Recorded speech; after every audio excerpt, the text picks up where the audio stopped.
అందరికీ నమస్కారం. అమిత్ షా గారు అస్సాంలో ఇవాళ మాట్లాడుతూ ఒక కీలక ప్రకటన చేశారు. ఏమిటి అంటే, నక్సలిజం నుంచి దేశం విముక్తి పొందినట్లుగానే చొరబాటుదారులను ఏరివేయడం కూడా సాధ్యమే అని అన్నారనమాట.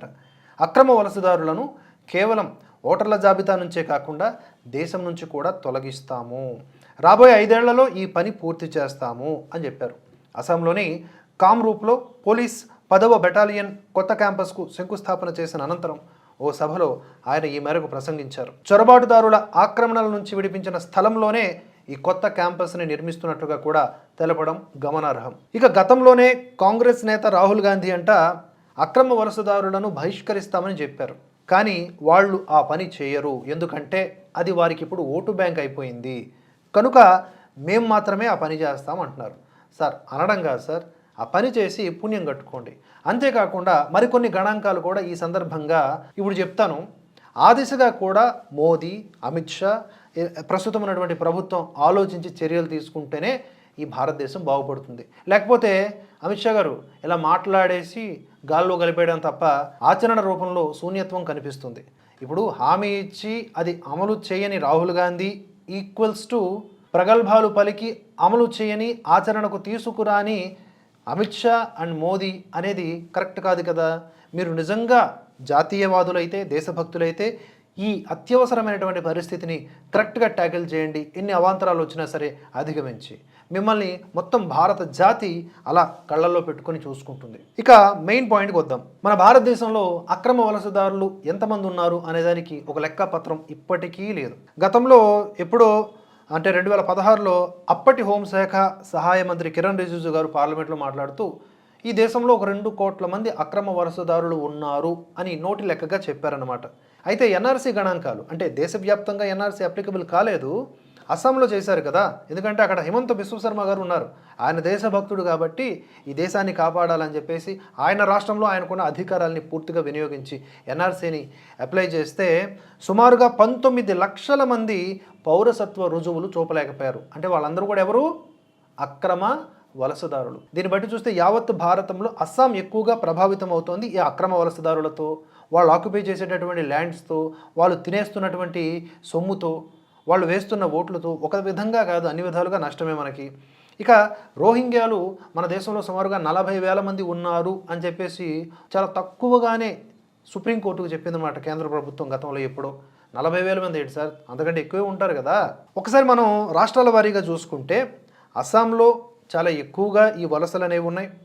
అలాగే పశ్చిమ బెంగాల్, త్రిపుర, మేఘాలయ, ఢిల్లీ, ఆ తర్వాత జమ్మూ కాశ్మీర్, ఆ తర్వాత ఏపీ అండ్ తెలంగాణ. కనుక తెలుగు రాష్ట్రాలు కూడా ఈ అక్రమ వలసలకు అడ్డాగా మారిపోయాయి. కనుక ఇక్కడ ఉన్నటువంటి రాష్ట్ర ప్రభుత్వాలు పైన ఉన్నటువంటి కేంద్ర ప్రభుత్వంతో చేతులు కలిపి చక్కగా ఈ స్వచ్ఛ భారత్ కార్యక్రమాన్ని చేపట్టాలి. లేదనుకోండి మన నెక్స్ట్ జనరేషన్స్ బానిసల్లాగా బతకాల్సి వస్తుంది. ఎందుకంటే అక్రమంగా వచ్చినోడు సక్రమంగా ఉన్న చరిత్ర ఎప్పుడూ లేదు ఈ దేశంలో. బ్రిటిషోడు అక్రమంగానే వచ్చాడు, విదేశీ దురాక్రమణదారులు అక్రమంగానే వచ్చారు. వాళ్ళు ఏం చేశారు? రూల్ చేశారు. ఏం చేశారు? రూల్. కాబట్టి వాళ్ళ రూలింగ్లోకి మళ్ళీ వెళ్ళాలి అంటే ఇలాగే నిస్తేజంగా పడుకోండి. లేదు అంటే బాధ్యతగా భావి భారత పౌరుల్ని కాపాడండి, యాక్షన్స్ తీసుకోండి అని ఈ సందర్భంగా తెలియజేస్తూ ఉన్నా. ఈ మధ్య కొన్ని చర్యలు తీసుకుంటా ఉంది కేంద్ర ప్రభుత్వం. అక్కడ బంగ్లాదేశ్లో ఏర్పడినటువంటి కొన్ని రాజకీయ అస్థిరతల వల్ల సరిహద్దుల వద్ద నిఘాను పెంచడం, అలాగే వెస్ట్ బెంగాల్లో కూడా కంచె ఏర్పాటు ఇత్యాదివన్నీ చేస్తున్నప్పటికీ కూడా ఈవెన్ మన ఆర్మీకి సంబంధించిన, బీఎస్ఎఫ్కి సంబంధించిన జవాన్లు కూడా గతంలో అంటే ఇప్పుడు కొంత తగ్గిందేమో కానీ గతంలో అయితే డబ్బులు తీసుకుని జవాన్లు కూడా పంపించారు. అంటే అక్రమంగా మన భారతదేశంలోకి ఈ వలసదారులను పంపించారు అని కథనాలు ఉండేవి. కనుక ప్రతి సెక్టార్లోనూ జల్లెడబట్టి ఎవడు తేడాగా ఉన్నా కూడా వాడిని తీసిపారేయాలి అని మనం గుర్తుపెట్టుకోవాలి. అయితే ఈ వలసల వల్ల కేవలం మన భారతదేశం ఒక్కటేనా అంటే భారతదేశం ఎక్కువగా బాధపడుతోంది. మనతో పోల్చుకుంటే యూరోప్ దేశాలు, అమెరికా వంటి దేశాలు, ఆస్ట్రేలియా, జపాను ఇవి కూడా వీటి బాధల్ని అనుభవిస్తూ ఉన్నాయి. అయితే ఆయా దేశాలు వాళ్ళ జాతుల్ని కాపాడుకోవడానికి తక్షణ చర్యలను చేపట్టాయి. ఒకప్పుడు ఉదారవాదంతో తెచ్చుకుని పెట్టడం వల్ల వాళ్ళందరూ కూడా బాగా ఎక్కేయడంతో మెక్కేయడంతో ఇప్పుడు చర్యలు తీసుకుంటూ ఉన్నారు. 2026 నాటికి ప్రపంచంలోని టాప్ 10 ట్రెండ్స్లో వలసల నియంత్రణ ఒకటిగా ఉంది అంటే అర్థం చేసుకోండి. అమెరికా, ఐరోపా మరియు బ్రిటన్లలో 2025 నాటికి భారీగా వలసలు తగ్గాయి. ఈ దేశాలు తమ జాతి గుర్తింపును కాపాడుకోవాలనే ఉద్దేశ్యంతో ఆర్థిక ప్రయోజనాల కంటే రాజకీయ ప్రయోజనాలకే ప్రాధాన్యత ఇస్తూ కఠినమైన నిబంధనలు తెస్తున్నాయి. కేవలం అమెరికా మాత్రమే కాదు, కెనడా, ఆస్ట్రేలియా, జపాన్ వంటి దేశాలు కూడా వలసల్ని తగ్గిస్తున్నాయి. సక్రమ, అక్రమ రెండు రకాల వలసల్ని తగ్గిస్తూ ఉన్నాయి. ఇక్కడ ఒక మెయిన్ పాయింట్ ఉంది, అది కూడా చెప్తాను చూడండి. నార్డిక్ దేశాలు, స్పెయిన్ వంటి కొన్ని దేశాలు తప్ప మిగిలిన అభివృద్ధి చెందిన దేశాలన్నీ కూడా వలసలపై విపరీతమైన ఆంక్షలు విధిస్తూ ఉన్నాయి. మానవ వనరుల లేమి ఉన్న దేశాలు తప్ప మిగతా అవన్నీ పుష్కలంగా ఉన్నటువంటి దేశాలు ఉన్నాయి కదా, అవన్నీ కూడా వచ్చిన వాళ్ళు ఎప్పుడు వెళ్ళిపోతే బాగున్ను, అక్రమంగా వచ్చిన వాళ్ళని ఎప్పుడు తరిమేస్తే బాగున్ను అని చూస్తున్నారు. ఇక ప్రపంచవ్యాప్తంగా వలసలు తగ్గుతూ ఉంటే మన భారత్ నుండి బయటకు వెళ్లే వారి సంఖ్య కూడా ఎక్కువగానే ఉంది. అంటే ఇదంతా సక్రమమే. అక్రమంగా వచ్చిన వాళ్ళు వస్తున్నారు, ఇక్కడ ఉపాధి లేకనో లేకపోతే ఇంకా గొప్ప అవకాశాలు దొరుకుతాయనో బయటికి వెళ్ళిపోతున్న వారి సంఖ్య కూడా ఎక్కువగానే ఉంది. గత దశాబ్దంలో ఏటా సగటున 3 లక్షల మంది భారత్ వదిలి వెళ్ళిపోతే ప్రస్తుతం 7 లక్షలకు చేరింది. చైనాతో పోల్చుకున్నా మనది డబల్ ఉంది. చైనా కొంచెం అలా స్టేబుల్గా వెళ్తోంది. ప్రతి ఏడాది 3 లక్షల మంది చైనా నుంచి బయటకు వెళ్ళిపోతూ ఉన్నారు. గూగుల్, మైక్రోసాఫ్ట్ వంటి దిగ్గజ సంస్థల్లో ప్రస్తుతానికి భారతీయులు నాయకత్వం వహిస్తూ ఉన్నారు.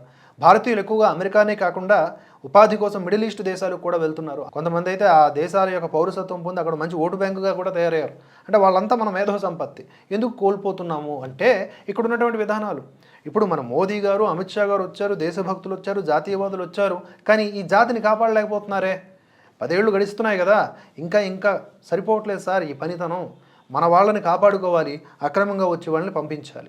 ఈ రెండు కూడా బ్యాలెన్స్ చేయబడితేనే బాగుంటుంది. దానికోసం కఠిన నిబంధనలు తీసుకురావాలి.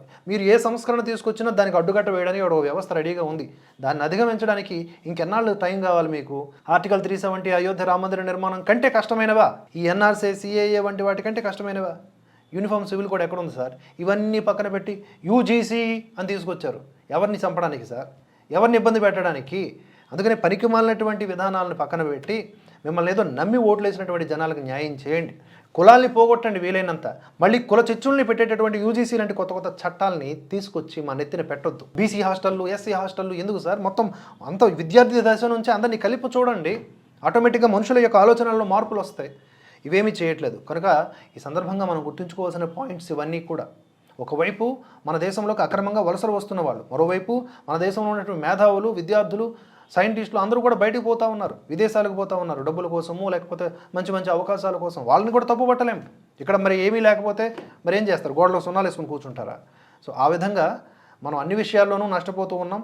భారతదేశం బాగుపడాలి అంటే నాయకత్వం ఇంకా కష్టపడి పనిచేయాల్సినటువంటి అవసరం ఉంది. పటిష్టంగా చట్టాలని అమలు చేయాల్సినటువంటి అవసరం ఉంది.